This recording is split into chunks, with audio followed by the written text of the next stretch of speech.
ध्यान में आ रही है कि कैसे एक इंसान नौकरी की तलाश में अपने गांव से निकल के इधर उधर ढूंढ रहा है और अब एक शहर जाके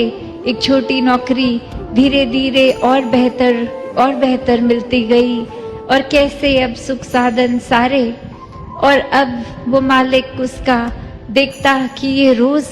जाता है जैसे ही काम से अपने कमरे में जाकर एक संदूक खोल के देखता है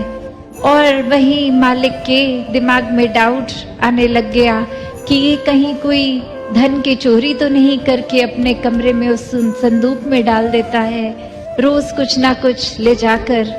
तो ऐसे ही जब वो इंसान कमरे में नहीं तो मालिक ने वो एक चुपके से कमरा खोल के संदूक खोल के देखा और देखा तो क्या दिखता है कि उसमें एक फटा हुआ कुर्ता,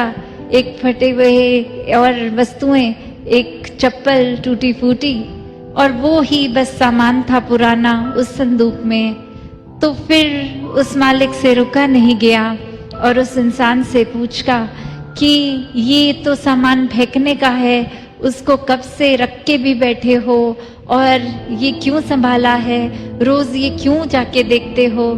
तो बात वही वो इंसान कहता है कि मैं कहाँ से शुरुआत मेरी थी, क्या हाल था, क्या औकात थी, वो खुद को याद दिलाता हूँ कि आज अगर इतनी सुख सुविधाएं हैं तो भी एक समय पे क्या था। तो वही शुक्राने का भाव कि चाहे ये जो भी जीवन में एक हम जिसको अपग्रेड कह सकते हैं वो है, तो भी एक अपनी हकीकत याद रखते हुए एक जितना ज्यादा इस जमीन से जैसे घास जुड़ी रहती है वो फिर कुछ भी तूफान आए वो नहीं हिलती, उसका नुकसान नहीं होता। वहीं अकड़े हुए लंबे ऊंचे पेड़ थोड़ी हवा से अपनी टहनियां और खुद को खो देते हैं। तो कैसे एक जितना ज्यादा विनम्र रहेंगे, जितना ज्यादा अपने अहंकार को खोएंगे, उतना ज्यादा ही ये परमात्मा को मन में बसा पाएंगे और फिर ये कोई चतुर चालाकियां भक्ति में तो काम नहीं आती। सिर्फ और सिर्फ प्रेम प्यार ही है। ये भक्ति कोई सौदेबाजी नहीं है, ये कोई